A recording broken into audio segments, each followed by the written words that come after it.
फायदा भी रिसर्च में ही है।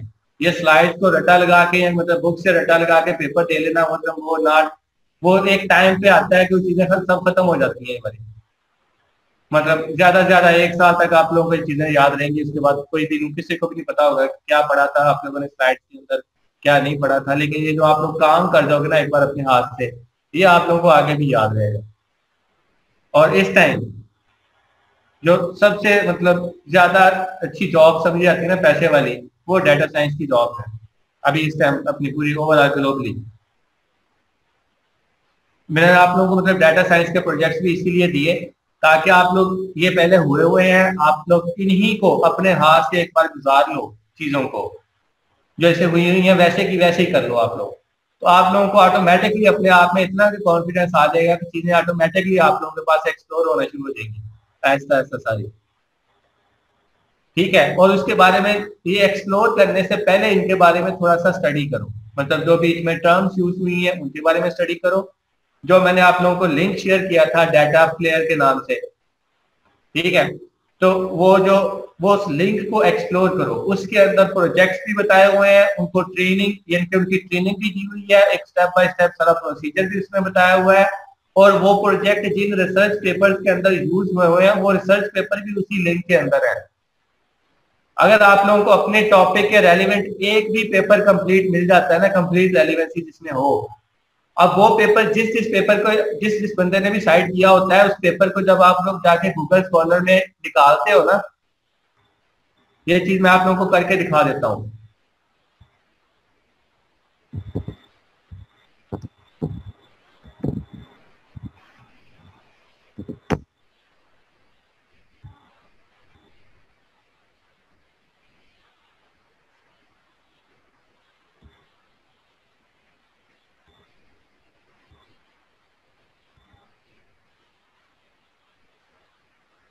जैसे कि आप लोगों के सामने स्क्रीन आप लोगों को नजर आ रही होगी, गूगल स्कॉलर में जाके आप लोगों को जो आप लोगों के रेलिवेंट पेपर मिल गया है, जैसे कि वो स्टैक एक्सचेंज की बात हो रही थी, मैं उसी के ऊपर पेपर ढूंढ लेता हूँ। ठीक है, जब आप लोगों को आप लोगों के रेलिवेंट एक पेपर भी मिल जाता है ना, तो उससे रेलिवेंट आप लोग मजीद पेपर ढूंढने का एक आसान सा तरीका होता है। जैसे मैंने स्टैक एक्सचेंज लिखा, उसके उसमें social network need software development, इनके आप लोगों की सॉफ्टवेयर डेवलपमेंट के लिए सोशल नेटवर्किंग होती है, वो हमारी वेब्स ही आती है ना, जो सोशल वेबसाइट है, तो उसके बारे में उसने ये पेपर एक लिखा हुआ है। अब इस पेपर को ये जो नीचे यहाँ पे लिंक दिया होता है ना, साइटेड बाई, ये आप लोगों को नजर आ रहा होगा साइटेड बाई। अब जब आप इस पे क्लिक करते हो ना साइटेड बाई पे, ये 144 पेपर उसने मुझे निकाल के दे दिए हैं, ये सारे के सारे आप लोगों के इस पेपर के रेलिवेंट है। इनको वन बाई वन मतलब देखना शुरू करो, इसमें से चीजें निकाल लो। अब यहाँ पे भी जो चीज आजकल देखी जाती है, कहते हैं लास्ट 5 ईयर्स के पेपर होने चाहिए। अब 144 है तो इसमें मतलब प्रीवियस भी होंगे। तो आप यहाँ पे इसके साइड पे ना ये ईयर वाइज चीजें आ रही होती हैं, मैं इसको 2016 सेलेक्ट कर लेता हूँ, तो इनके लास्ट 5 ईयर्स के अंदर आ जाता है 2016। अब उसने जो मुझे रिजल्ट निकाल के दिए हैं ना, ये टोटल थे 144। अब यहाँ पे ये देखो, ये ऊपर टॉप पे जहाँ पे हम लोग सर्च करने के लिए लिखते हैं, ये जहाँ पे मेरा माउस है, अबाउट 85, यानी कि 144 में से 85 उसने मुझे शॉर्ट कर दिए जो 2016 और उससे लेटेस्ट ईयर के अंदर पब्लिश हुए हुए हैं।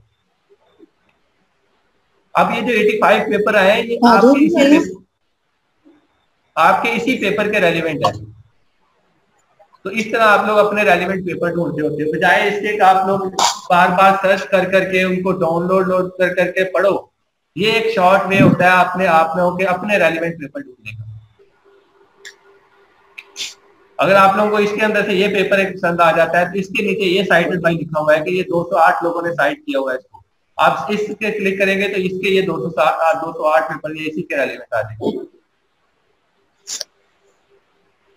मतलब ये एक वे होता है अपना पेपर्स को एक्सप्लोर करने का कि जो आप लोगों के रेलिवेंट है। और दूसरी बात थी कंक्लूड करने वाली, वो ये थी कि मेरे जो अभी टास्क दिए हैं मैंने दिए हैं आप लोगों को अपने इनके सब्जेक्ट के लिहाज से, और उसमें आप लोगों को प्रोग्रामिंग टेक्निक्स इनके प्रोग्रामिंग थोड़ी सी आती होनी चाहिए। मैं ये नहीं कहता बहुत अच्छी आती होनी चाहिए। अगर आप लोगों को एक कोड मिल जाए तो उस कोड को आप लोग देख के अपने पास एडिट करके उसको यूज कर सकते हो, बस करना इसमें कॉपी पेस्ट ही होता है ज्यादातर।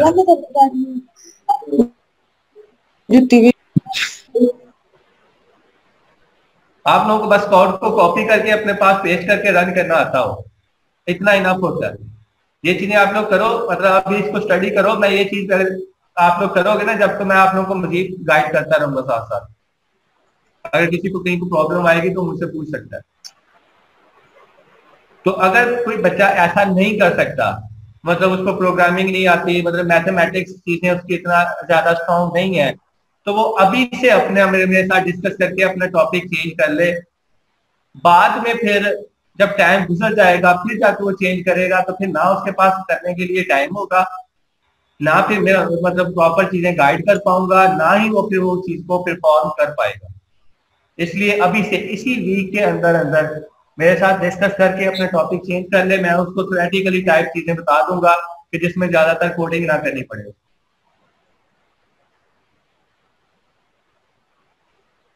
और तीसरी चीज वही कि हम लोगों का फर्स्ट सेशन में रखा करूंगा आप लोगों के लिए कि आप लोग मतलब ओपनली फ्री ऑफ, इनके ऐसे होता है ना कि जैसे फ्री हैंड आप मेरे साथ डिस्कशन कर सकते हो, इसमें कोई इशू नहीं है। तो फर्स्ट सेशन के अंदर आप लोग डिस्कशन किया करो, बल्कि जितनी डिस्कशन करोगे उतनी ज्यादा मुझे चीजें क्लियर होंगी आप लोगों के बारे में, उतने ही फिर उसी लिहाज से उतना ही अच्छा मैं आप लोगों को गाइड कर पाऊंगा। क्योंकि ऑनलाइन सारी चीजें मतलब ऐसी पॉसिबल नहीं है कि मैं सारा कुछ मतलब ऐसे ही डायरेक्ट ही कर दूं। तो वो इस तरह ही पॉसिबल है कि मैं आप लोगों के साथ डिस्कशन करूं, आप लोगों के क्वेश्चन सुनूं, फिर मुझे कोई आइडिया हो उसके लिए आज से मैं अपनी शॉर्ट वेज यूज करूं, ताकि आप लोगों का कम टाइम के अंदर अच्छा काम हो सके। तभी आप लोगों का एल्गोरिदम एफिशिएंट होगा और एफिशिएंटली आप लोग काम कर पाओगे।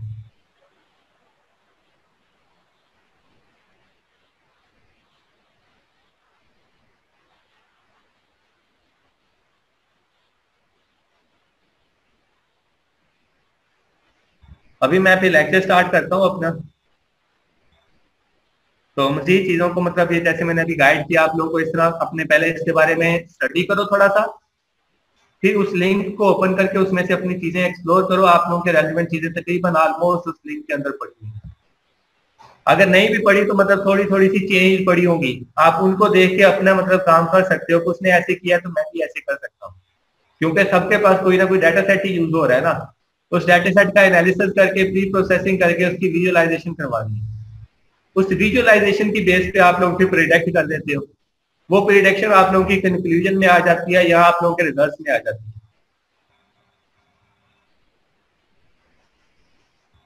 और इसी चीजों को आप पेपर में तरतीब दे लेते हो।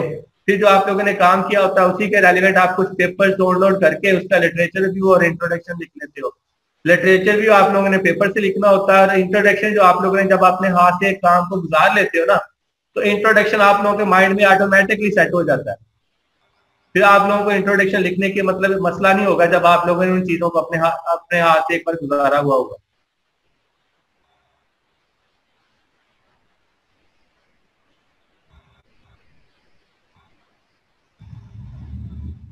मैं इसीलिए आप लोगों को ये स्लाइड का जो मटेरियल है वो कम ही लेके चल रहा हूँ। मैंने अभी तक कोई इतना ज्यादा आप लोगों को काम यानी कि लेक्चर वाइज स्टडी नहीं करवाया कि आप लोगों को ज्यादा से ज्यादा टाइम आप लोग अपनी रिसर्च को दे सको।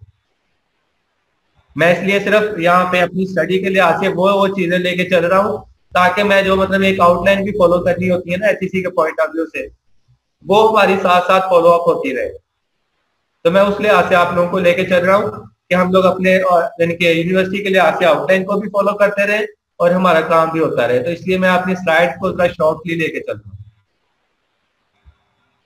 आप लोग स्लाइड की तरफ जरा कम मतलब टाइम दो और रिसर्च की तरफ ज्यादा दो, बहुत ज्यादा फायदे की चीज है आप लोग।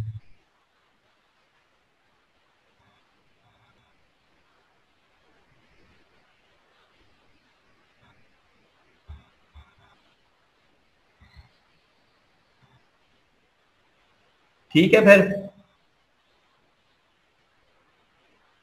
मतलब कंक्लूड यही है कि अब आप लोगों ने अपने मतलब चीजों के बारे में थोड़ा सा स्टडी करना है पहले, फिर उसके मतलब उसी लिंक में जाके अपने रेलिवेंट सारे प्रोजेक्ट को एक्सप्लोर करके जो आप लोगों के रेलिवेंट प्रोजेक्ट होगा उस एक प्रोजेक्ट को स्टडी करना है। उसके अंदर डाटा सेट भी दिया हुआ है, कोड भी दिया हुआ है और कोड को लिखने की सीक्वेंस भी बताई हुई है। फिर उन्हीं चीजों को आप लोगों ने खुद से करने की ट्राई करनी है। इस तरह का सीक्वेंस बनाओ अपने काम का, लेकिन पहले स्टडी करना है, फिर आप प्रोजेक्ट की तरफ जाओगे तो चीजों की समझ लगेगी। कि अपने काम के रेलिवेंट कोई एक पेपर लेके, रिसर्च पेपर लेके, ये सिर्फ एक पेपर उसको सिर्फ पढ़ के समझ लेना जो आप लोगों के रेलिवेंट होगा, और वो पेपर भी आप लोगों को उसी लिंक में से मिल जाएगा। मुझे कुछ पूछने लगे थे सर मैं आपकी बात का आंसर ही करने लगा था। जी जी, क्या? सर आपने पूछा था ना कि ठीक है, मतलब कंक्लूजन से पहले आपने जो बात कर रहे थे वही मैं कहने लगा था। जी सर ठीक है, इसी तरह करेंगे। ठीक है, अभी मैं लेक्चर स्टार्ट करने लगा हूँ। अभी फिर किसी को मतलब नेटवर्क में कोई इशू हो तो मैं रिकॉर्डिंग कर रहा हूँ, आप लोगों के साथ रिकॉर्डिंग शेयर कर दूंगा तो वो आप लोग सुन लेना।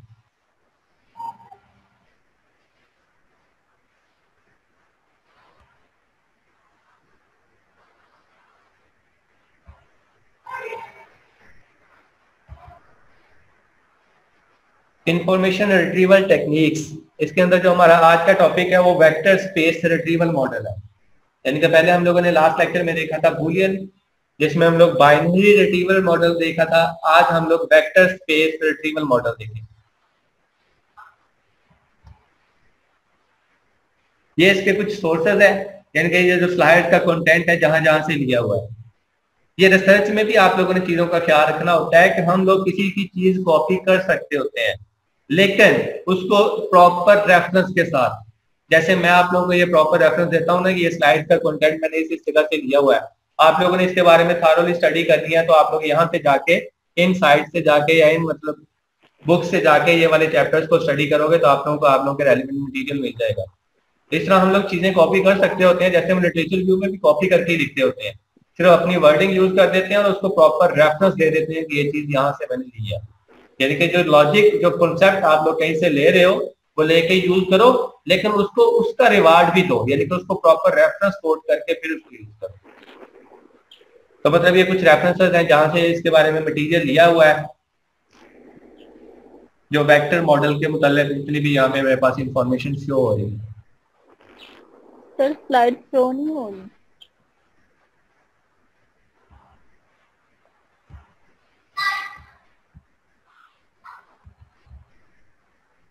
अब आ रही है? जी सर।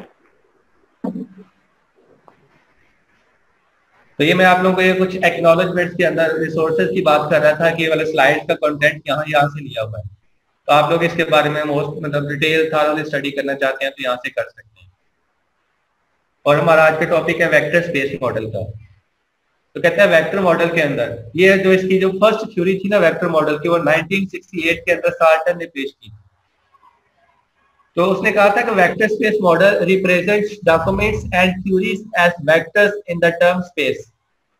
हमारे पास जो डॉक्यूमेंट्स जिसको हम लोग आजकल अनस्ट्रक्चर्ड डाटा कहते हैं, जो डॉक्यूमेंट्स की फॉर्म में हमारे पास डाटा होता है उसमें से जो हम लोग इंफॉर्मेशन को रिट्रीव करते हैं, ये उसके लिए हम लोग यूज कर रहे थे। पहले हम लोग यूज कर रहे थे बूलियन मॉडल, अब हम लोग जा रहे हैं इससे थोड़ा सा एडवांस की तरफ कि हम लोगों ने वेक्टर स्पेस मॉडल को यूज करना है। क्योंकि कुछ ड्रॉबैक थे बूलियन मॉडल के जो हम लोगों ने लास्ट टाइम देखे थे, कि जैसे कि इसके अंदर ना मतलब चीजों को रैंक नहीं करता वो। जैसे मैंने आप लोगों की ईमेल की एग्जांपल दी, तो वहां पे हम लोग जब किसी ईमेल को किसी को कीवर्ड की बेस पे सर्च करते हैं तो हमें वो वाली ईमेल तो सर्च करके दे देता है, लेकिन उसकी प्रॉपर सीक्वेंस नहीं बनाता कि पहले कौन सी मतलब प्रायोरिटी बेसिस उसको रैंक नहीं देता। हाँ करता है, उसको ऑर्डरिंग करता है, लेकिन क्रोनोलॉजिकल ऑर्डरिंग होती है जो कि डेट वाइज हो रही होती है। आप लोगों की सर्च बेस से जो आप लोग जिस टर्म की बेस पे सर्च कर रहे हो उसकी बेस पे ऑर्डरिंग नहीं हो रही होगी। तो उस ऑर्डरिंग को भी अगर हम लोगों ने अपनी सर्च के अंदर लेके आना हो तो फिर हम बूलियन मॉडल से वेक्टर मॉडल की तरफ आते हैं। तो कहता है टर्म वेट्स, हम लोग यहाँ पे वेट का यूज करते हैं फिर उसको प्रायोरिटी देने के लिए कि जिसका वेट ज्यादा होगा वो पहले चीज आ जाएगी, जिसका वेट कम होगा उसके बाद आ जाएगी।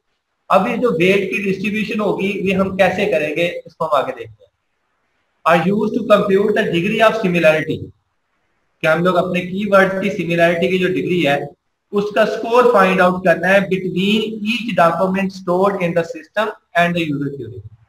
कि जो आप लोग जहां से अपनी चीजें सर्च कर रहे हो उसके रेलिवेंट जो भी डॉक्यूमेंट है, अब डॉक्यूमेंट से मुराद यहाँ पे कुछ फाइल्स भी हैं, डॉक्यूमेंट से मुराद जैसे हम लोग वो ईमेल्स के अंदर सर्च करते हैं वो ईमेल्स भी एक एक डॉक्यूमेंट बन जाता है। डॉक्यूमेंट से मुराद हमारी वेबसाइट भी हो सकती है। कहता है by sorting decreasing order of the degree of similarity, मतलब इंक्रीजिंग ऑर्डर या डिक्रीजिंग ऑर्डर में हम लोग अपने पास चीजों को प्रायोरिटी में मतलब अरेंज कर लेते हैं। अब डिक्रीजिंग का वर्ड क्यों उसने इस्तेमाल किया कि डिक्रीजिंग के अंदर आप लोगों ने देखा होगा कि जब हम सॉर्ट करते हैं डिक्रीजिंग ऑर्डर के अंदर तो सबसे बड़ी वैल्यू हमारे पास सबसे पहले आती है, और जब हम लोगों ने किसी चीज को सर्च करना होता है तो इसके अंदर भी प्रायोरिटी बेस पे वो डॉक्यूमेंट हमारे पास सबसे पहले आना चाहिए जिसका वेटेज जो वेट स्कोर है वो सारा सबसे ज्यादा होगा, इसलिए उसने यहाँ पे डिक्रीजिंग ऑर्डर की बात की। और सेकंड बात है कि match the query terms only partially, जो आप लोगों की क्यूरी टर्म्स है उनको पार्शियली मैच करवाएगा वर्ड बाय वर्ड। अब जो rank document answer set is a lot more precise, कहता है in the sense that it better matches the user information need, कि जो हमारे पास इंफॉर्मेशन की जो नीड है हमारे यूजर को, क्या वो उसके मुताबिक बेटरली उसको मैच करके दे रही है कि नहीं दे रही।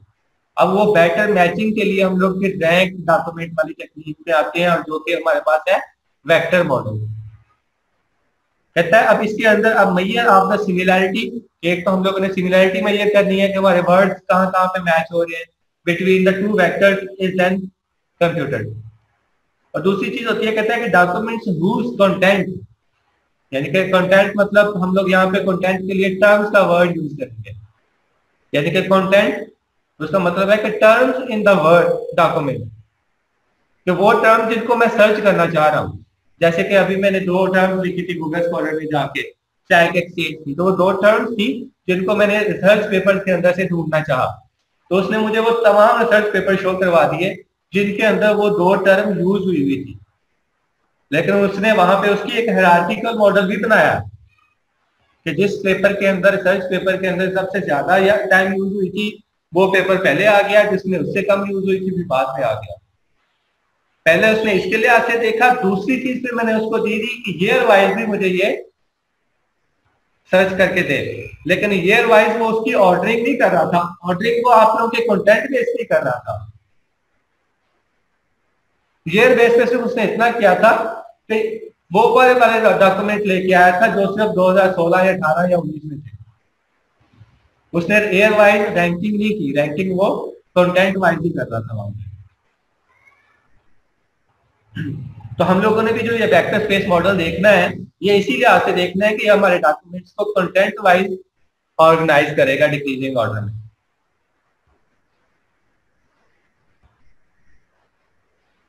अभी आगे कुछ एक एग्जांपल्स हैं, मतलब ये इसके अंदर जब हम काम करते हैं तो किस तरह काम हो रहा होता है। पहले मैं एग्जांपल आप लोगों को दिखा देता हूँ, मतलब बूलियन हम लोगों ने मॉडल देखा था इससे पहले, जिसमें हम लोग बाइनरी टर्म बेस अपने डॉक्यूमेंट्स की सर्चिंग करते थे, जिसमें हमारे पास जो की टर्म्स होती थी उनको 0-1 की फॉर्म में हमारे पास वैल्यूज असाइन हो रही थी। कि यहाँ पे ये कुछ ना आर्टिकल्स हैं कि जैसे कि एंटोनी, मतलब जैसे होता है ना कि कुछ लोगों को ये क्या कहते होते हैं,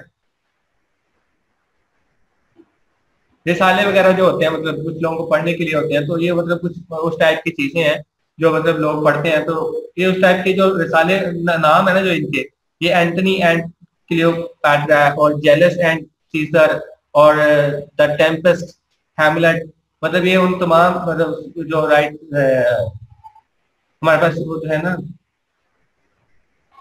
मैं वर्ड आर्टिकल ही बोल देता हूँ, मतलब ये प्रॉपर एक रिसाले टाइप चीजें हैं ये। तो ये प्रॉपर ये उनके नाम लिखे हुए हैं उन आर्टिकल्स के ऊपर, और ये मेरे पास जो लेफ्ट साइड पे उन वर्ड्स के नाम लिखे हैं जो इन आर्टिकल्स के अंदर यूज हुए हैं या नहीं हुए, क्योंकि हम लोगों ने सर्च करना है एंटनी का, तो मुझे ऐसे ऐसे मतलब आर्टिकल निकाल के दो जिसके अंदर एंटनी का वर्ड यूज हुआ हो। ठीक है, तो मतलब ये जो पहला मेरे पास आर्टिकल था इसके अंदर भी एंटनी यूज हुआ है, दूसरे के अंदर भी यूज हुआ है, और उसके बाद ये जो मैकबेथ है इसके अंदर भी एक दफा यूज हुआ है। अब यहाँ पे वो मुझे जो रिसर्च करके ला के दे रहा था वो 0-1 की फॉर्म में ला के दे रहा था कि एंटनी यूज हुआ है या नहीं हुआ। तो ये 3 रिसालों के अंदर, 3 आर्टिकल के अंदर ये एंटनी यूज हुआ था। उसके बाद ब्रूटस का वर्ड है कि किस किस आर्टिकल के अंदर यूज हुआ है, जहां जहां पे 1 आ रहा है तो मतलब वहां वहां पे यूज हुआ है। अब यहाँ पे वो मुझे आर्टिकल तो वो वाले ला के दे रहा है कि जिसके अंदर ये वर्ड यूज हुए हैं, लेकिन इनकी कोई ऑर्डरिंग नहीं कर रहा मुझे कैसे पता चलेगा कि कौन सा आर्टिकल मेरे रेलिवेंट ज्यादा है? हो सकता है कि कोई एक आर्टिकल हो, उसके अंदर जस्ट एंटनी एक दफा यूज हुआ हो, तो वो आर्टिकल मेरे रेलिवेंट में होना जरूरी तो नहीं है, वो तो किसी और मतलब थर्ड पार्टी के सेंस में भी यूज हुआ हो सकता है। मेरे रेलिवेंट तो आर्टिकल वही होगा जिसमें ये वाला वर्ड ज्यादा टाइम यूज हुआ होगा। तो ये चीज मुझे बूलियन मॉडल में नहीं पता चल रही थी, मेरा वहां पर ड्रॉबैक था, जिसकी वजह से मैं फिर अपने दूसरा मॉडल यानी कि जिसको मैंने ये वेक्टर स्पेस मॉडल की तरफ, यानी कि हमारे पास टर्म डॉक्यूमेंट काउंट मैट्रिसेस, यानी कि जो हमारे टर्म जिनको हम सर्च कर रहे होते हैं उनको काउंट करता है, तो उसके लिहाज से फिर मैट्रिसेस डिजाइन कर देता है हमारे पास। उसकी बेस पे हमारे पास जो कि डॉक्यूमेंट्स की एक सीक्वेंस बनती है, वो हमारी उस टर्म्स की काउंटिंग बेस बनती है। अब यहाँ पे आप देखो कि यहाँ पे उसने, अगर मैंने इसको टर्म बेस्ड सर्चिंग की ना इसके अंदर, अब उसने मुझे बताया है कि किस आर्टिकल के अंदर, मतलब एंटनी किस आर्टिकल के अंदर कितने टाइम यूज हुआ है। अब जैसे कि ये ब्रूटस और सीजर, जेलस सीजर के अंदर 227 टाइम यूज हुआ है, तो मतलब ये वाला आर्टिकल वही है जो मेरे रेलिवेंट ज्यादातर है, जिसमें ज्यादातर बात सीजर के मुतालिक हुई हुई है। तो मेरा ये आर्टिकल ये मेरे ज्यादा मुतालिक है, यानी कि मेरे ज्यादा रेलिवेंट है, तो इस आर्टिकल को टॉप पे होना चाहिए। इस तरह हम लोग रैंकिंग कर लेते हैं अपने डॉक्यूमेंट्स की अपनी सर्चिंग की बेस पे, और वो सर्चिंग जब होती है टर्म बेस्ड, तो हमारे पास जो वेक्टर स्पेस मॉडल है उसकी काउंटिंग करके उसके हिसाब से इसको रैंक कर देता है, और इस तरह फिर हमारा एक मैट्रिक्स बनता है। तो अब मुझे मतलब अपने अपने रेलिवेंट अपने आर्टिकल को सर्च आउट करना, फाइंड आउट करना मजीद आसान हो गया, बजाय इसके मैं उस चीज को पढ़ के फिर पता चले कि वाकई मेरे रेलिवेंट है। मैं इस तरह कुछ कीवर्ड की बेस पे फाइंड आउट कर सकता हूँ कि डॉक्यूमेंट मेरे रेलिवेंट है कि नहीं। तो ये तो एक मैट्रिक्स बेस्ड एग्जांपल थी बूलियन की और वेक्टर स्पेस मॉडल की। वेक्टर में जो रैंकिंग हो रही होती है हमारे डॉक्यूमेंट्स की, वो इस तरह हो रही होती है। अब जब ये काम होता है तो मतलब कैसे हो रहा था प्रैक्टिकली, इसमें क्या क्या चीजें होती हैं जो इस्तेमाल हो रही होती है। सबसे पहली चीज होती है बैग ऑफ वर्ड्स मॉडल, यानी कि इसके अंदर बैग ऑफ वर्ड इस्तेमाल होते हैं, सेट इस्तेमाल नहीं होते। अब बैग ऑफ वर्ड्स और सेट का मैंने फर्क बताया था लास्ट लेक्चर में आप लोगों को, कि जो सेट होते हैं उनमें वर्ड्स की रिपीटिशन नहीं होती। बैग ऑफ वर्ड्स के अंदर वर्ड्स की रिपीटिशन मुमकिन है, और हम लोग वही टेक्निक यूज करेंगे कि जिसके अंदर हमारे पास वर्ड्स की रिपीटिशन मुमकिन हो, तभी हम उन वर्ड्स को काउंट कर पाएंगे ना, कि जब हमारे पास उन वर्ड्स की रिपीटिशन होगी कि कौन सा वर्ड हमारे पास कितने दफा आया है, कितने टाइम आया है, तो वो सारे के सारे हम लोग निकालेंगे, काउंट करेंगे, तो फिर ही हमारे पास उसको पता चलेगा ना उसकी रैंकिंग का। तो यहाँ पे हमारे पास जो चीज इस्तेमाल होनी है वो बैग ऑफ वर्ड्स इस्तेमाल होने हैं।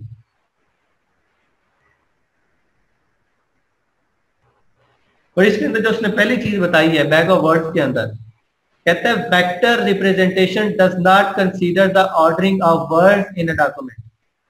अब बैग ऑफ वर्ड्स बनाते वक्त उन वर्ड की ऑर्डरिंग रखना भी यहाँ पे जरूरी नहीं है, मतलब पहले ये वर्ड आना चाहिए, फिर ये आना चाहिए, फिर आना चाहिए। कहता है ऑर्डरिंग जो मर्जी कर लो, हमें काउंटिंग से गर्ज है।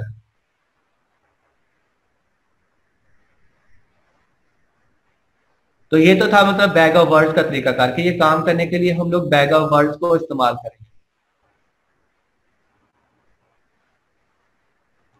अब इसमें जब हम बैग ऑफ वर्ड्स इस्तेमाल करते हैं तो एक चीज इसमें जरूरी होती है जो रेड कलर में लिखी हुई है, in a sense this is a step back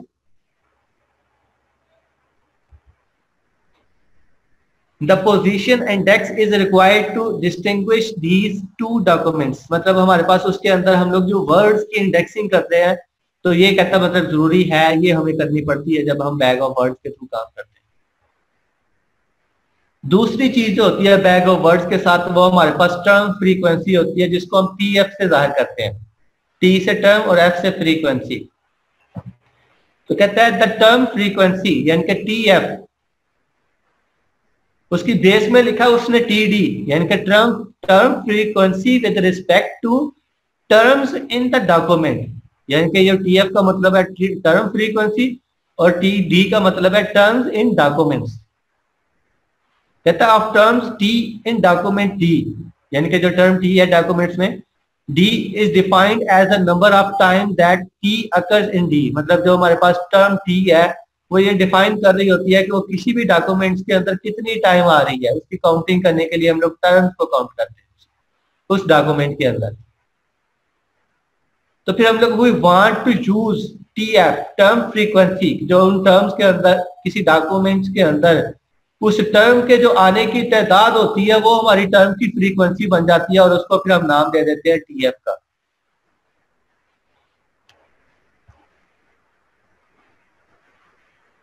कहते हैं when computing query documents match scores but how, लेकिन ये काम कैसे करेंगे? Raw term frequency is not what we want, कि जस्ट ये फ्रीक्वेंसी का मतलब यही नहीं कि हमें वो जो चाहते हैं हमें मिल गया। अ डॉक्यूमेंट विद 10 अकरेंसेस, मतलब जस्ट टर्म्स को काउंट कर लेना हमारे पास हमारे सोल्यूशन का, यानी कि हमारी प्रॉब्लम का सोल्यूशन नहीं है। उसमें हमारे पास प्रॉब्लम और भी आ सकती है, कि मतलब ऐसा भी हो सकता है, कहता है document with 10 occurrences of the term is more relevant than the document with 1 occurrence of the term. अब इसका मतलब कहता है सिर्फ ये नहीं है कि एक डॉक्यूमेंट है जिसके अंदर हमारी टर्म 10 टाइम यूज हुई है और एक डॉक्यूमेंट है जिसके अंदर 1 टाइम यूज हुई है, तो क्या मतलब वो जिसके अंदर 1 टाइम यूज हुई है वो हमारे रेलिवेंट ही नहीं है। हो सकता है जिसके अंदर 10 टाइम यूज हुई है वो एक पूरी बुक हो, और बुक के अंदर कितने पेजेस होते हैं, कितना मतलब कंटेंट होता है, तो उसके अंदर तो 10 टाइम उसने आ ही जाना था। और जिसके अंदर 1 टाइम मतलब यूज हुई है वो उसके अंदर वर्ड ही थोड़े से हो, तो उसमें तो उसने 1 टाइम ही उसको कीवर्ड ने सर्च होना था। तो कहता मतलब ऐसी चीज पॉसिबल है, तो फिर इसका भी हमें एक सोल्यूशन ढूंढना पड़ता है। फिर इसके लिए फिर हम लोग क्या करते हैं, कहते हैं टर्म फ्रीक्वेंसी। इसके लिए हमारे पास फिर इस जो टर्म फ्रीक्वेंसी होती है उसको हम लोग इस तरह एक फार्मूले की फॉर्म देते हैं कि हमें फिर लॉगरिथमिक को यूज करना पड़ता है। जैसे कि आप लोगों ने कभी एल्गोरिथम के अंदर किसी, जब हमारे पास कोई ऐसा सिनेरियो बनता है कि जब हमारे पास कुछ इनफिनिट वैल्यूज आ जाती हैं जहां पे हमें लिमिट मालूम नहीं होती, वहां पे हम लोग फिर ग्रोथ रेट चेक कर, टोटल वैल्यूज हमारा साथ ना दे रही हो तो हम लोग लॉगरिथमिक लेते होते हैं।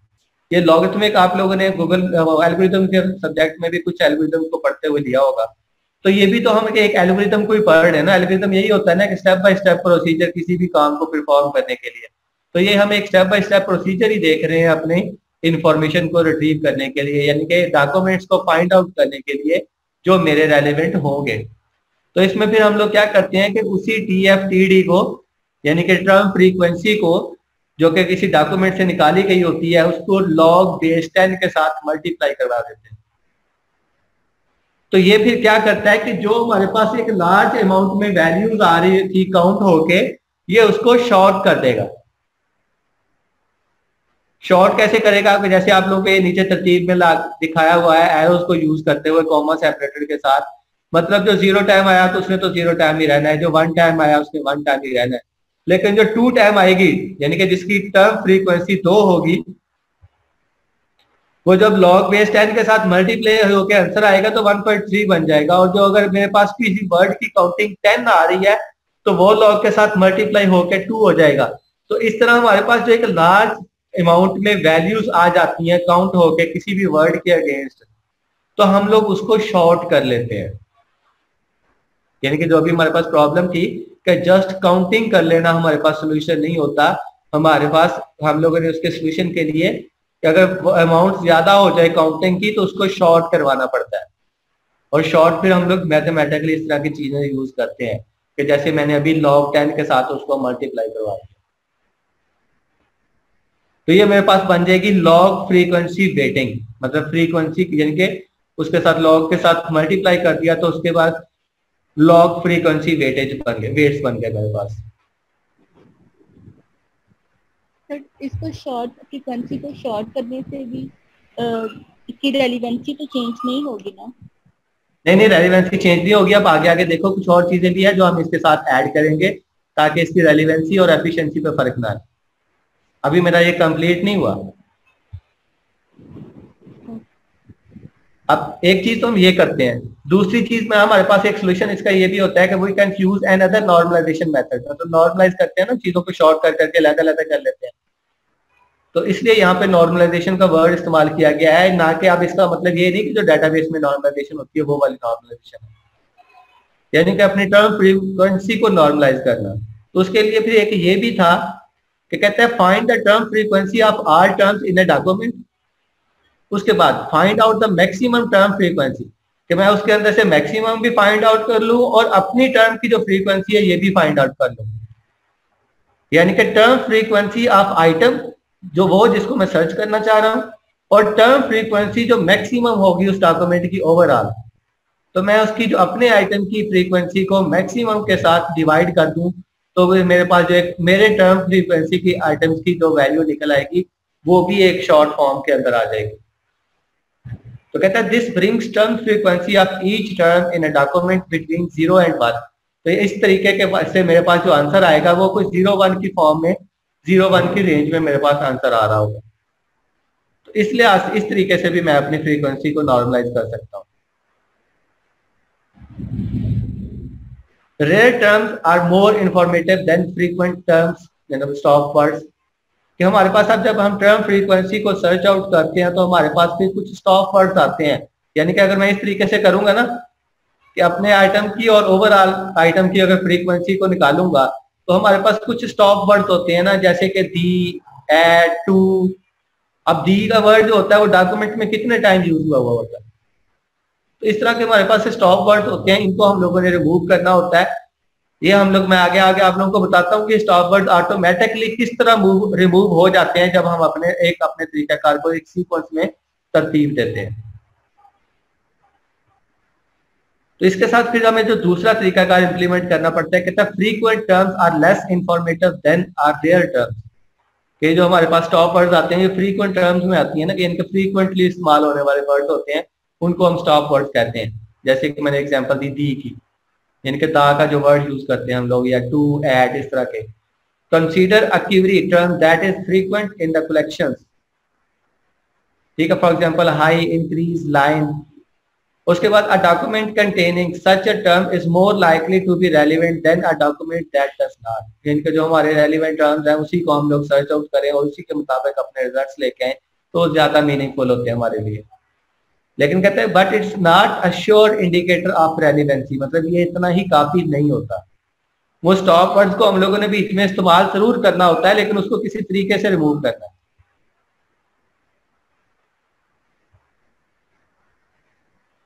कहते हैं for frequent terms we want high positive weights for words like high, increase and line, but lower weights than for rare terms. जो हमारे पास लोअर वेट्स होते हैं वो हमारी रेयर टर्म्स के लिए होते हैं, और जो ज्यादा वेट्स होते हैं वो हमारी इस तरह की फ्रीक्वेंट टर्म्स के लिए होते हैं।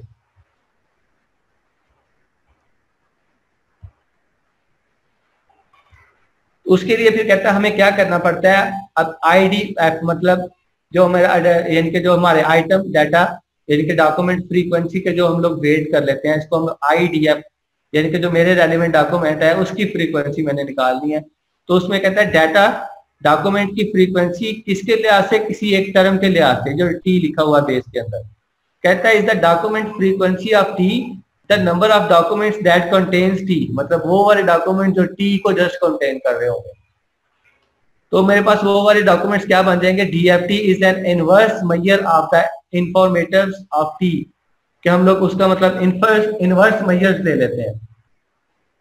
इनवर्स मेजर्स कैसे लेते हैं कि जैसे मैंने ये n को डिवाइड कर दिया अपनी फ्रीक्वेंसी टर्म्स के साथ, मतलब ये DFT है, ये वो फ्रीक्वेंसी है जो मतलब मेरे टर्म्स के रेलिवेंट आई, और जो n है वो मेरे पास ओवरऑल वर्ड्स का मतलब तादाद है, ओवरऑल टोटल वर्ड्स कितने हैं और मेरे उसमें से जो मेरे रेलिवेंट है वो वर्ड्स कितने आए हैं। ये जो उसने वर्ड ऊपर इनवर्स की मिसाल दी थी, यहाँ पे अब दो चीजें आ रही हैं। एक तो होता है कि मैं अपनी फ्रीक्वेंसी को 1/ओवर अपनी फ्रीक्वेंसी कर दूं, यानी कि अपनी फ्रीक्वेंसी को 1 का डिनोमिनेटर कर दूं, यानी कि 1 डिवाइडेड बाई DFT, एक तरीकाकार ये। दूसरा तरीकाकार ये है कि अब 1 से हम लोग जब अपनी फ्रीक्वेंसी को मैच करेंगे तो वो प्रॉपर रिजल्ट्स लेके आएंगे। फिर दूसरा तरीका हमारे पास क्या होता है कि n number of total words divided by वो फ्रीक्वेंसी टर्म जो मैं जिसको सर्च कर रहा हूं, ठीक है। अब उसकी बेस पे जो रिजल्ट आएंगे उसको फिर मैं log 10 के साथ मल्टीप्लाई कर दूंगा।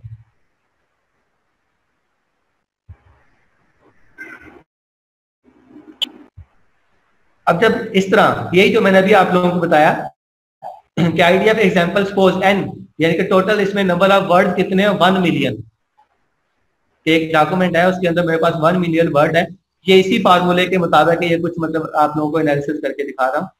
अब उसमें से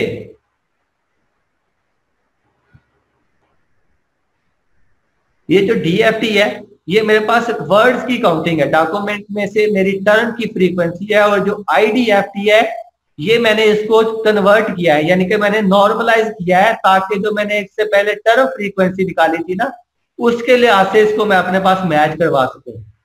क्योंकि टर्म फ्रीक्वेंसी के अंदर आपने देखा था कि 0 के लिए 0, 1 के लिए 1 और 10 के लिए 2 आ रहा था। हम लोगों ने वहां पे भी तो नॉर्मलाइज किया था ना अपनी वैल्यूज को, तो हमारी वैल्यूज की जो रेंज आ रही थी वो 0, 1, 2, 6 यानी कि 10 तक हमारे पास मोस्टली वैल्यूज आ रही थी। तो उसी लिहाज से हम लोगों ने अपने IDF को भी अरेंज करना है, यानी कि information in the document frequency या ऑफ द डॉक्यूमेंट फ्रीक्वेंसी। तो ये हम लोगों ने जो निकालनी है तो इसको हम लोगों ने नॉर्मलाइज करना है ताकि मैंने इसको एट द एंड पे अपनी टर्म फ्रीक्वेंसी के साथ मल्टीप्लाई करना है डॉक्यूमेंट फ्रीक्वेंसी को। वो टर्म फ्रीक्वेंसी थी कि एक डॉक्यूमेंट में वो वाला वर्ड कितने टाइम आया, डॉक्यूमेंट फ्रीक्वेंसी है कि कितने डॉक्यूमेंट में ये वाला वर्ड ज्यादा टाइम आया। क्योंकि मैंने कोई एक डॉक्यूमेंट तो सर्च नहीं ना करना, मल्टीपल डॉक्यूमेंट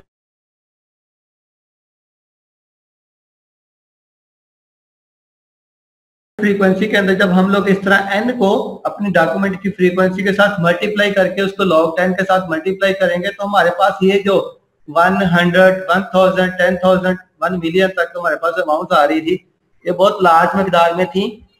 तो इसको हम लोगों ने शॉर्ट कर लिया, जैसे हम लोगों ने टर्म फ्रीक्वेंसी को शॉर्ट किया था log बेस 10 के साथ मल्टीप्लाई करके, ऐसे ही मैंने डॉक्यूमेंट फ्रीक्वेंसी को भी शॉर्ट कर लिया log 10 के साथ मल्टीप्लाई करके। क्योंकि हमारे पास अगर उनकी रेशियो सेम आएगी ना तो ही हम लोग उनको आपस में मल्टीप्लाई कर सकेंगे ना। होता है ना कि जब दो चीजों को आपस में मल्टीप्लाई करते हैं तो हमारे रिजल्ट्स तभी अच्छे आते हैं जब उनके आपस में जब उनको मल्टीप्लाई करते हैं तो उनकी टाइप्स और उनकी जो रेशियो होती है, तनासब होता है, वो आपस में मिलता जुलता हो।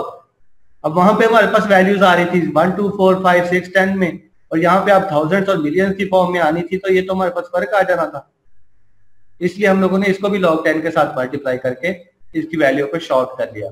यानी कि एक मतलब कैलिफोर्निया के नाम से जो एक वर्ड था, मतलब वो सिर्फ एक ही डॉक्यूमेंट में उसको मिला, ठीक है। तो 1 मिलियन बाई डिवाइडेड बाई वो मतलब करके उसके साथ हम लोग log बेस 10 के साथ मल्टीप्लाई करेंगे तो मेरा आंसर 6 आ जाएगा। एनिमल के नाम से 100 डॉक्यूमेंट उसको मिले, तो इसको भी यानी कि 1 मिलियन डिवाइडेड बाई 100 log 10 के साथ मल्टीप्लाई करूंगा तो वो हमारे पास आंसर निकल आएगा। तो इस तरह जो दी का वर्ड था, अब ये मेरे पास क्या है, स्टॉप वर्ड। और स्टॉप वर्ड का हम लोगों ने क्या कहा था कि स्टॉप वर्ड जो होते हैं उनकी तादाद बहुत सबसे ज्यादा होती है, हम लोग इसीलिए उनको रिमूव करते हैं ना स्टॉप वर्ड्स को अपने डॉक्यूमेंट में से। तो कहते हैं कि ये वाली टेक्निक से हमें उन स्टॉप वर्ड्स को अलहदा से रिमूव करने की जरूरत ही नहीं पड़ती। अब देखो ये दी का वर्ड था, तो अब दी का वर्ड कितने टाइम यूज हुआ था, ज्यादा टाइम यूज हुआ था। अब जो इसकी टोटल वर्ड्स की तादाद थी वो भी ज्यादा होती है, तो ज्यादा के साथ ज्यादा चीजें डिवाइड होंगी तो हमारे पास कुछ यानी कि माइनर सी रेशियो रह जाएगी डी की, दा के वर्ड की ना जो रेशियो होगी वो माइनर रह जाएगी। जैसे कि यहाँ पे 1 मिलियन मतलब मेरे पास टोटल वर्ड्स थे, तो 1 मिलियन अगर मैंने दा का वर्ड को यूज किया तो जो दा की जो रेशियो निकली एट द एंड पे वो तो 0 निकल आई। तो मतलब दा का जो मेरे पास इसमें तनासब था वो ऑटोमेटिकली खत्म हो गया, मुझे इसको निकालने की जरूरत ही नहीं पड़ी कि मैंने अपने वर्ड्स को ऑटोमेटिकली निकाला, फ्रीक्वेंसी उनकी मालूम की कि कितने कितने टाइम आया, उसको log 10 के साथ मल्टीप्लाई किया और उसके बाद जो मेरे पास एक रेशो आ गई तो उसको फिर मैंने यूज कर लिया। अब ये IDFT यानी कि जो मैंने वो डॉक्यूमेंट आइडेंटिफाई किए जो जिन के अंदर मेरे वाली जो मैंने टर्म्स फाइंड आउट करना चाह रहा था वो मिली मुझे, तो मैंने वो डॉक्यूमेंट्स निकाले। यानी कि मतलब कैलिफोर्निया के नाम से मुझे 6 डॉक्यूमेंट्स मिले, एनिमल्स के नाम से 4 डॉक्यूमेंट्स मिले, और इसी तरह मैंने कुछ इससे पहले फ्रीक्वेंसीज निकाली थी। अब ये मेरे पास फ्रीक्वेंसी वाला फार्मूला था, यानी कि 1 प्लस टर्म फ्रीक्वेंसी, इसमें से टर्म्स किसी ना किसी डॉक्यूमेंट में से, और उसको मैंने log 10 के साथ मल्टीप्लाई कर लिया। दूसरी चीज मैंने निकाली डॉक्यूमेंट फ्रीक्वेंसी, और उसको मैंने n में से डिवाइड करके उसको log 10 के साथ मल्टीप्लाई कर लिया। तो मैंने अपने डॉक्यूमेंट की फ्रीक्वेंसी भी निकाल ली, टर्म की फ्रीक्वेंसी भी निकाल ली। टर्म फ्रीक्वेंसी निकाली किसी एक डॉक्यूमेंट में से और डॉक्यूमेंट फ्रीक्वेंसी निकाली मल्टीपल डॉक्यूमेंट से, क्योंकि हमारे पास एट ए टाइम एक डॉक्यूमेंट तो नहीं ना होता, हम लोग मल्टीपल डॉक्यूमेंट में से अपनी टर्म्स को फाइंड आउट करते हैं। तो मैंने दोनों चीजों को निकाल के आपस में जब मल्टीप्लाई कर लिया ना, तो ये मेरे पास जो फिर वैल्यू निकली ना एट द एंड पे, वो उस टर्म का वेट निकल आया। अब इस टर्म के वेट की बेस पे जो मैं अपने डॉक्यूमेंट्स को रैंकिंग दूंगा ना, वो रैंकिंग मेरी प्रॉपर एक सीक्वेंस के मुताबिक आएगी, यानी कि अब उसके अंदर कोई प्रॉब्लम नहीं होगी। मैंने टर्म्स के लिहाज से भी डॉक्यूमेंट को देख लिया और डॉक्यूमेंट की अपनी टर्म के लिहाज से फ्रीक्वेंसी को भी देख लिया, उनकी तनासब को भी शॉर्ट कर लिया और फिर उनको आपस में मल्टीप्लाई किया। अब जो मेरे पास उसका वेट निकलेगा ना उस टर्म का डॉक्यूमेंट्स के अंदर से, अब जो वो वेट निकलेगा वो बहुत ही मुनासिब मिकदार में निकलेगा। अब वो उसमें मेरे पास गलती के चांसेस बहुत कम होंगे और जो डॉक्यूमेंट्स मेरे पास आइडेंटिफाई होके आएंगे वो मोर मेरे रेलिवेंट होंगे। इस तरह हम लोग अपने आप को मैथमेटिकली चीजों को सीक्वेंस दे के उसका एक मॉडल तैयार करते हैं।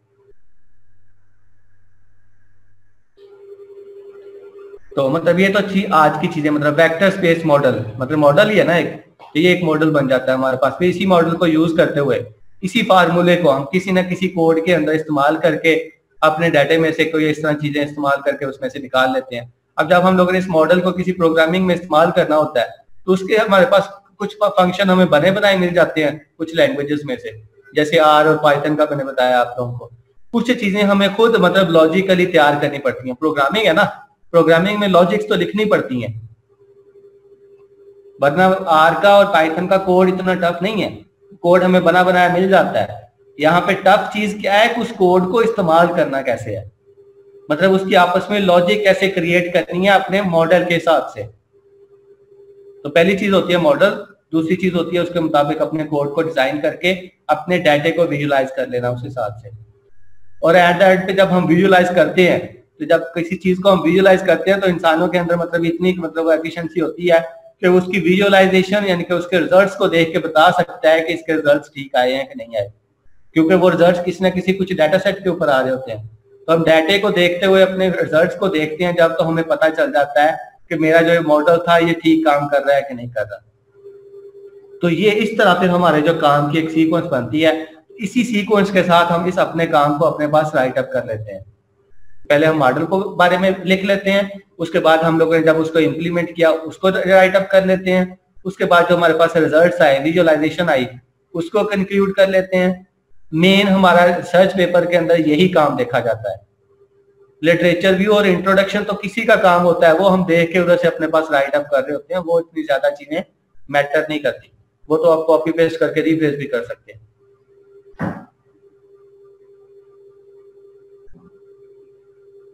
तो यहाँ पे चीजें एंड हो गई। अब यहां तक किसी का कोई क्वेश्चन है तो पूछ सकता है।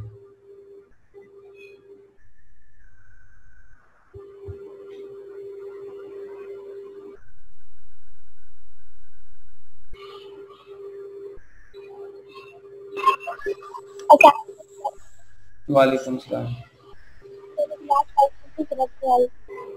क्या लास्ट स्लाइड की तरफ, लास्ट स्लाइड के अंदर मैंने अपनी दोनों चीजों को कंक्लूड किया है। पहले मैंने निकाला था ये इस फार्मूले के थ्रू अपनी टर्म फ्रीक्वेंसी निकाली थी, मतलब जो मैं जिस टर्म को सर्च कर रहा हूं उसकी एक डॉक्यूमेंट के लिहाज से फ्रीक्वेंसी, उसका तरीकाकार ये था, मतलब एक डॉक्यूमेंट के अंदर वो टर्म कितने टाइम आ रही है। ठीक है, दूसरी चीज मैंने इस पे बात फिर निकाली IDF, यानी कि वही टर्म जो है मेरी वो किस किस डॉक्यूमेंट्स में, यानी कि उस टर्म को फाइंड आउट करने वाले कितने डॉक्यूमेंट्स हैं। फिर पहले मैंने एक डॉक्यूमेंट्स में एक एक करके, यानी कि तमाम डॉक्यूमेंट में से एक एक करके अपनी टर्म की फ्रीक्वेंसी फाइंड आउट की। फिर मैंने अपने वो तमाम डॉक्यूमेंट्स फाइंड आउट किए कि जिस जिसके अंदर से मेरी वो टर्म मिली मुझे। फिर अब इस अपने डॉक्यूमेंट फ्रीक्वेंसी, यानी कि जो डॉक्यूमेंट को ढूंढना था वो डॉक्यूमेंट फ्रीक्वेंसी बन गई, और एक डॉक्यूमेंट के अंदर से जो टर्म को ढूंढना था वो मेरी टर्म फ्रीक्वेंसी बन गई। अब जब मैंने दोनों को आपस में मल्टीप्लाई किया तो फिर मेरे पास कुछ वेट निकल आए, ये WTD, यानी कि weight of term in the documents. हम लोग इसको इस तरह पढ़ते हैं, यानी कि ये जो WI है वेट है, और इसके नीचे ये जो टी डी है, weight of term in the document, एक डॉक्यूमेंट्स के अंदर से मेरी टर्म का जो वेट होगा वो निकल आएगा। अब हर एक डॉक्यूमेंट का इस वेट के लिहाज से मैं उसका फिर उसकी रैंकिंग करूंगा, यानी कि मेरे पास एक स्टैंडर्ड वेट निकल आएगा ना, उसके लिहाज से फिर मैं अपने डॉक्यूमेंट्स को देखूंगा कि जो जिसका सबसे ज्यादा वेट होगा वो सबसे पहले आ जाएगा, जो उसके बाद होगा वो उसके बाद आ जाएगा, यानी कि इस वेट के लिहाज से मैं अपने डॉक्यूमेंट्स को तरतीब दूंगा। मैं सिर्फ ये नहीं देखूंगा कि मेरी जो टर्म है वो डॉक्यूमेंट में कितने टाइम आ रही है, मैंने ये भी देखना है कि उस डॉक्यूमेंट में टोटल वर्ड्स कितने हैं या उसमें स्टॉक ऑफ वर्ड्स कितने हैं। तो मैंने ओवरऑल आइडिया लगा के फिर जो उसमें से काउंटिंग निकल रही है उसके हिसाब से अपना वेट निकालना है। ये हमने टोटल ओवरऑल आज ये चीजें देखी, क्योंकि अपने वर्ड की जस्ट काउंटिंग करने के लिए हमारे पास एक जो मसला आ रहा था ना, वो ये था कि एक डॉक्यूमेंट बहुत लेंथी है, उसके अंदर से तो मेरी टर्म काफी दफा निकल आएगी, लेकिन हो सकता है वो मेरे रेलिवेंट ना हो। अब जैसे बुक की मैंने मिसाल दी, तो बुक के अंदर चैप्टर्स होते हैं, एक चैप्टर में अगर एक दफा टर्म यूज हो रही है तो वो बुक मेरे रेलिवेंट तो नहीं है ना। तो इसलिए मैंने ओवरऑल टर्म्स को भी देखना है और उसके अंदर आने वाली अपनी टर्म्स को भी देखना है, जिसको मैं फाइंड आउट करना चाह रहा हूँ। फिर ही मुझे पता चलेगा कि मेरे डॉक्यूमेंट वाकई रेलिवेंट है कि नहीं है। Thank you sir. अब समझ लग गई है?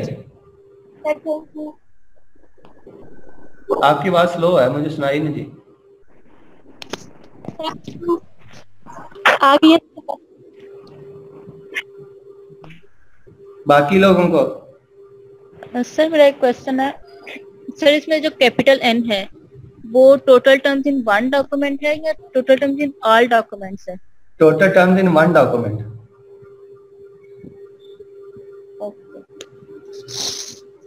डॉक्यूमेंट फ्रीक्वेंसी निकाल रहे हैं ना हम लोग।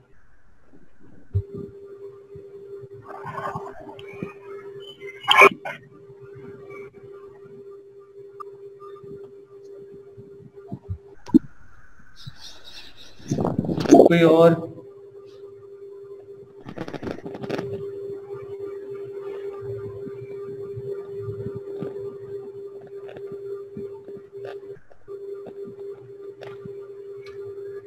सुमेरा नहीं आई आज क्लास लेने? आई थी, आई हुई है अभी भी।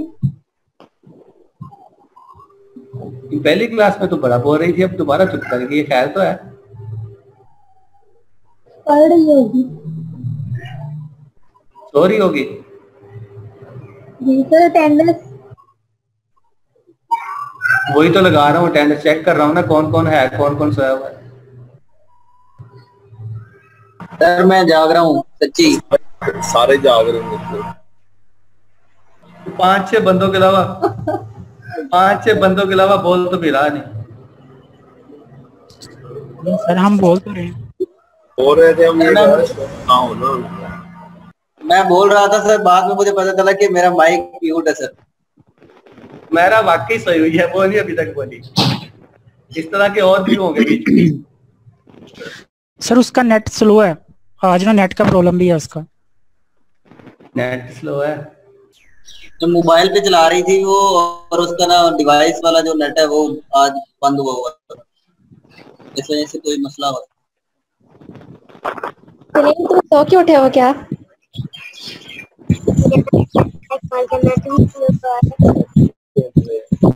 तुम्हारे के नेट का इशू नहीं है, मैंने चेक कर लिया। ये पर्दे डाल रहे थे। Yes sir. आगे ये सर, ये मैं बात आप लोगों को पहले 2 दफा कर चुका हूँ कि मेरे पास मुझे चीजों का पता चल जाता है, थोड़ा देर से सही लेकिन पता चल जाता है। जी सर।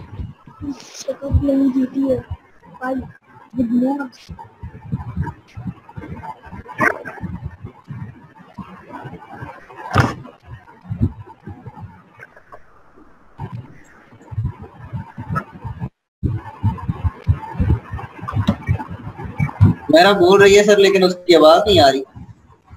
नहीं, मुझे पता चल गया, बस जाग रही है।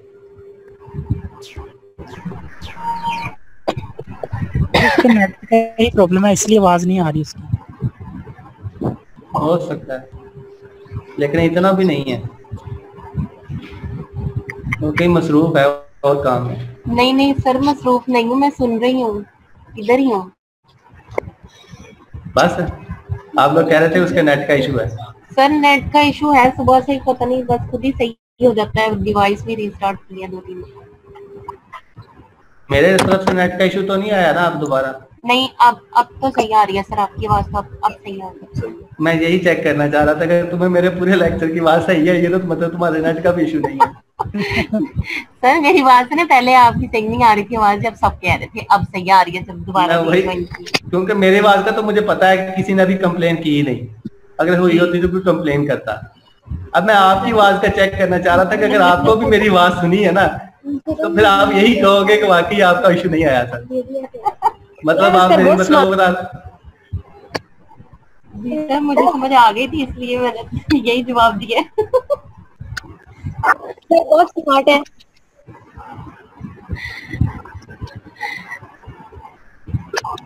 मेरे से चीजें लेने का सिर्फ एक ही सोल्यूशन है, मैं आप लोग खुद ही अपने स्टूडेंट्स को बता देता हूँ कि मेरे साथ जितनी ज्यादा कन्वर्सेशन करोगे और मेरे साथ जितना फ्रैंकली चलोगे, बट डरने की और इस तरह की चीजें करने की जरूरत नहीं है, तो मुझसे उतना ही ज्यादा सीख पाओगे। अगर मतलब ऐसे एक टीचर और स्टूडेंट की तरह वो एक सीक्वेंस में मतलब जैसे होता है ना फॉर्मेलिटीज में रहना, उसमें रहोगे तो फिर इतना सीख नहीं पाओगे मुझसे। जी सर एग्जैक्टली। क्वेश्चनिंग करो, मतलब कन्वर्सेशन करो, क्योंकि चीजें वर्चुअली चल रही हैं। फिजिकली आप लोग मेरे सामने होते हैं तो मतलब 1-2 लेक्चर के अंदर मुझे सबका आइडिया हो जाता कि कौन बच्चा क्या है। अब फिजिकली मेरे सामने नहीं हो तो इसलिए मुझे मतलब अभी आइडिया नहीं हो रहा, वो कन्वर्सेशन से ही होगा ऐसा ऐसा। जी सर। और दूसरी बात यह है कि अगर किसी को प्रोग्रामिंग और ये मैथमेटिक्स जैसे हम इन लोगों ने आज थोड़ा डिस्कस किया, इस तरह की चीजें जिन बच्चों को मतलब नहीं आती, होता है ना मोस्टली गर्ल्स हैं तो गर्ल्स ज्यादातर कंसेप्चुअली चीजें नहीं करती, वो करती हैं जिसमें मतलब ज्यादातर पढ़ना और लिखना पड़ेगा। सर मैंने भी आपसे यही डिस्कस करना था कि थोड़ा सा तो वो अभी अपना टॉपिक चेंज कर लें, टाइम वेस्ट ना करें अपना। सर प्रोग्रामिंग नहीं आती है।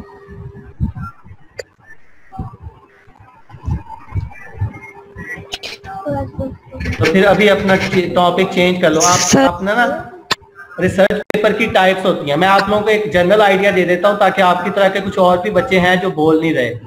जी सर। ठीक है, मैं जनरल आइडिया दे देता हूं, सब लोग उसके मुताबिक अपना अपना खुद ही सिलेक्शन कर लेना और बाकी लोग लीव कर सकते हो, मैंने अटेंडेंस लगा दी है। सर मैंने यही डिस्कस करना था आपसे, एक्चुअली बता नहीं पा रहे थे हम, मुझे भी और शकील को भी, हम में यही प्रोग्रामिंग को लेके ही थोड़ा इशू है। शकील को तो नहीं है सर, मुझे भी है, बट ये है कि तुम कर सकते हो, तुम्हारा शकील का मैंने आइडिया लगा दिया है, वो कर सकता है। जी सर। तो वो इसलिए थ्योरेटिकली चीजों में ना आए, वो मतलब इन चीजों को कंटिन्यू करे, थोड़ा थोड़ा करके करे, मैं उसका साथ दूंगा, वो चल पड़ेगा। तो सर मुझे क्यों आप फिर कह रहे हैं? मैंने इसीलिए मुझे अब आपका इसका आइडिया नहीं है ना। अभी शकील के साथ मेरी आज बात हुई है, एक दिन पहले भी हुई थी, इसलिए मुझे थोड़ा सा इसका आइडिया हो गया। सही सही। तुम बातों जो सुमेरा है ना, ये बातों को अपने अंदर छुपा के रखती है, कुछ सारी क्लियर नहीं करती, इसलिए मुझे इसका भी अंदाजा नहीं हुआ। मुझे इतना का अंदाजा हुआ है कि सारी बातें खोलती नहीं है, नहीं, कुछ बातें देख के फिर बोलती है, फिर जो करने वाली होती है सिर्फ वही करती है। ये चले सर, मैं नेक्स्ट टाइम शेयर करूंगी आपके साथ इंशाल्लाह। ठीक है, मुझे इसलिए तुम्हारा आइडिया नहीं इतना कि तुम चीजों को कंट्रोल करती हो। सर हमें रिसर्च पेपर की डिस्कशन करनी हो तो हम लोग क्लास के अलावा में आपको पर्सनली कॉल करके डिस्कस कर सकते हैं?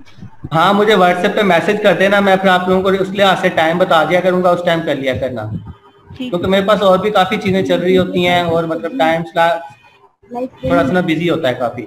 जी जी ठीक है सर। तो का प्रोग्रामिंग का इशू है। अब मेरा ना मतलब सुन लो सब लोग, जो मतलब प्रोग्रामिंग और मैं इस तरह की चीजें मतलब साइंटिफिकली चीजों को नहीं लेके चलना चाह रहे, उनके लिए मैं अभी बताने लगा हूँ कि वो मतलब रिसर्च पेपर की टाइप्स होती हैं। साइंटिफिक जो अभी मैंने बताया, ये साइंटिफिकली रिसर्च पेपर कंप्लीट यानी कि अपना काम जिसको कहते हैं वो करना बताया। दूसरा अभी जो मैं बता रहा हूँ वो इसमें होता है कि आप लोग रिव्यू पेपर लिख सकते हो।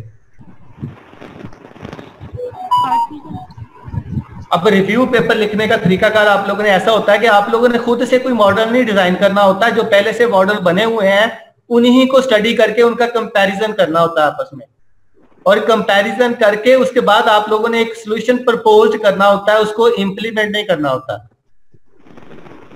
और इस रिव्यू पेपर की अगर मैं वैसे जनरली एक बात करूं तो इसकी जो वर्थ होती है वो रिसर्च पेपर से ज्यादा होती है, क्योंकि रिव्यू पेपर्स को आप लोगों जैसे लोग पढ़ते हैं ताकि उनको आगे अपने काम करने के लिए कोई आइडिया मिल सके। तो आप लोगों ने क्या करना है कि 2018, 19 और 20 इन 3 ईयर में से कोई एक पेपर ढूंढ लो, कोई एक पेपर जिसकी 100+ साइटेशंस हो और वो पेपर आप लोगों को समझ आता हो, यानी कि टॉपिक भी आप लोगों ने अपनी मर्जी का रखना है। मेरी कंडीशन सिर्फ इतनी है कि 2018, 2019 और 2020 ये 3 ईयर में से कोई एक पेपर ढूंढ लो। और दूसरी मेरी कंडीशन इतनी है कि उस रिसर्च पेपर की साइटेशन 100 के राउंड अबाउट होनी चाहिए। जो मैंने अभी आप लोगों को गूगल स्कॉलर में एक पेपर खोल के दिखाया था ना, तो मैंने आप लोगों को वहां पे साइटेशन भी बताई थी। मैं ये दोबारा दिखा देता हूं आप लोगों को ताकि आप लोगों को क्लियर आइडिया हो जाए।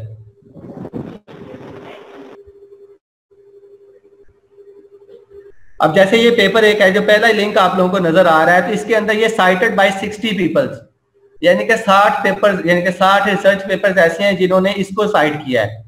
तो ये मतलब ये है कि ये 60 के 60 पेपर इस पेपर के रेलिवेंट है। अब जो हम लोगों ने रिव्यू पेपर लिखना होता है वो कम से कम आप लोगों के 20 पेपर ऐसे होने चाहिए जो आप लोगों के या तो किसी एक टेक्निक को फॉलो करते हुए आप लोगों ने उनके अंदर सिमिलरिटी चेक करनी है।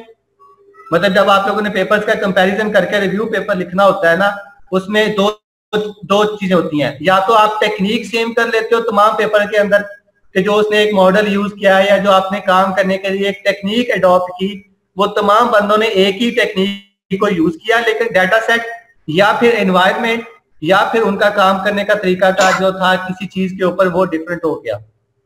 टेक्निक सेम कर लेनी है। तो इस तरह के 20 पेपर ढूंढ लेने हैं जो एक ही टेक्निक को इस्तेमाल करते हुए उन 20 के 20 लोगों ने काम किया हुआ हो। उसका ढूंढने का तरीकाकार मैंने आप लोगों को बता दिया है कि उस टेक्निक का एक पेपर ढूंढ लो। उसके बाद ये जो साइटेड बाई होता है ना, इसमें आके जितने पेपर होते हैं उनको निकाल लो। इनमें से आप लोग बड़ी आसानी के साथ अपने पास 20 पेपर निकाल सकते हो। तो आप लोगों ने अपने पास 20 पेपर को रिव्यू बना के उसके अंदर एक टेबल बनाना है जिसमें आप लोग की टेक्निक सेम रहेगी, उसके अंदर टेक्निक के अंदर इस्तेमाल होने वाले पैरामीटर और जो काम का तरीकाकार होगा वो चेंज हो जाएगा। तो इस तरह एक कंपैरिजन टेबल बन जाएगा, वो आप लोगों का कंपैरिजन हो जाएगा। उस कंपैरिजन के बाद जो नेक्स्ट हेडिंग होती है वो आप लोगों के कंपैरिजन के बाद आप लोगों को कुछ चीजों का पता चलेगा कि फलां बंदे ने इस टेक्निक को यूज करते हुए ये काम किया तो उसके ये रिजल्ट आए, फलां बंदे ने इस टेक्निक को ये काम कर यूज करते हुए ये काम किया तो उसके ये रिजल्ट आए। तो किस बंदे के रिजल्ट सबसे अच्छे थे और टेक्निक सबसे बेस्ट थी, उसको आप लोगों ने अपने प्रपोज सॉल्यूशन में इस्तेमाल करते हुए कोई आगे फ्यूचर का आइडिया दे देना होता है। वो आइडिया मैं आप लोगों को बता दूंगा, लेकिन अभी आप लोग जस्ट कंपैरिजन करो इस लिहाज से जैसे मैंने बताया। और जब आप कंपैरिजन करोगे, उस पेपर को पढ़ोगे, तो आप लोगों ने एक काम और करना है, उस पेपर को पढ़ते वक्त साथ साथ ही अपना लिटरेचर रिव्यू वाला पार्ट भी आप लोगों ने कंप्लीट करते जाना है। कि जब आप एक पेपर को पढ़ते हो तो आपको उसमें से चीजों का आइडिया होता है, उसी टाइम को अपनी उन चीजों को अपने लिटरेचर व्यू में भी राइट कर लो और उसमें से उस टेक्निक के बारे में जो पैरामीटर फाइंड किए उनको अपने टेबल में भी राइट कर लो। तो इस तरह हम लोग पेपर्स का जब कंपैरिजन करके एक रिव्यू पेपर लिखते हैं तो वो भी एक पेपर की किस्म होती है। तो जो चीजें जो मतलब जो लोग कहते हैं कि हमें ये प्रोग्रामिंग और इस तरह की चीजों का नहीं पता आइडिया, तो वो इस तरह मतलब काम कर सकते हैं रिव्यू पेपर के ऊपर। समझ लगी है सबको?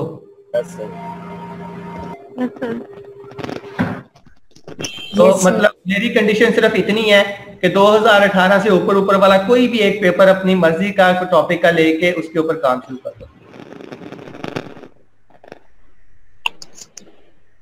काम शुरू करने से पहले मुझे वो पेपर दिखा लेना, फिर मैं आप लोगों को मजीद गाइड कर दूंगा।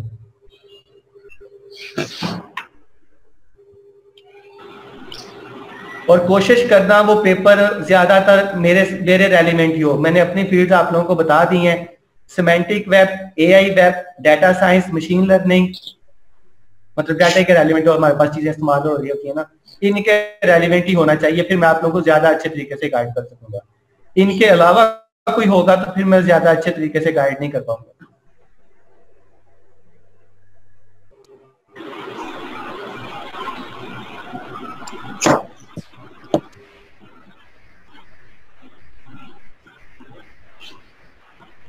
असद कुछ पूछना है? सर ये जो पेपर होता है, कोई भी research paper more than one journals में भी पब्लिश हो सकता है? नहीं, पेपर के प्लेजरिज्म होता है ना, एक paper more than one journal में कैसे पब्लिश हो सकता है? जितने भी जर्नल हैं सारे के सारे एक मतलब किसी एक यूनियन के अंडर है, और तमाम जर्नल जो यूनियन के रूल्स को फॉलो करती हैं, और उसी के हिसाब से फिर हमारे ये पेपर का प्लेजरिज्म चेक होता है। ठीक है। जो चीज आपने एक जर्नल में पब्लिश कर लिया आप दूसरे जर्नल में नहीं कर सकते। वहां पे आप करने जाओगे भी तो प्लज आ जाएगा आपका पहले के साथ, वो हीरो ही नहीं करेंगे। ठीक है सर, मैं शेयर करूंगा एक, तो उस पर वो एक पेपर है, दो मुझे जर्नल्स में मिला, वो पता नहीं कैसे है। उसमें ना वो ऐसे होता है कि आपने एक पेपर लिखा है, आपका उसका फ्यूचर वर्क आता होता है, फिर उसने उस फ्यूचर वर्क में काम दोबारा करके दोबारा उसी को पब्लिश करवा दिया होगा ना, उसमें कुछ ना कुछ इनहांसमेंट कर दिया होगा, ऐसे हो सकता होता है। सेम नहीं होंगे, उसमें कुछ ना कुछ उसने इनहांस किया होगा। अब उसका अगर प्लज आता भी है तो उसका अपने आप के साथ आ रहा होगा कुछ। अब प्लेजरिज्म का मतलब सिर्फ सिमिलैरिटी इंडेक्स चेक करना नहीं होता कि कितना टेक्स्ट सिमिलर हो रहा है। प्लेजरिज्म चेक करने का मतलब ये भी हो रहा है कि जो सिमिलर हो रहा है वो आपके अपने साथ हो रहा है या किसी और के साथ हो रहा है। मसला तब है जब किसी और के साथ होगा, जब आपके साथ होगा ना तो फिर उसकी रेशो देखी जाएगी, फिर जो इसने पहले काम किया था उसकी रेशो कितनी थी, जो आप इसने इसके अंदर मजीद एडिशन किया उसकी रेशो कितनी है। वो इतनी रेशो है कि वो आगे एक्सेप्ट हो सके, अगर है तो फिर एक्सेप्ट हो जाता है, अगर नहीं हो तो फिर नहीं होता। वो उन दोनों को पढ़ के देख लेना, जरूर कुछ ना कुछ उसने एडिशन की होगी उसके अंदर। ठीक है सर।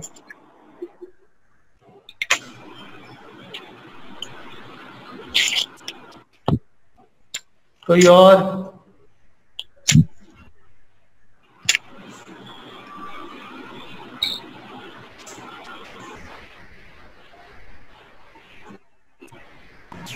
ठीक है फिर, ओके एंड करते हैं। ओके सर, अल्लाह हाफिज।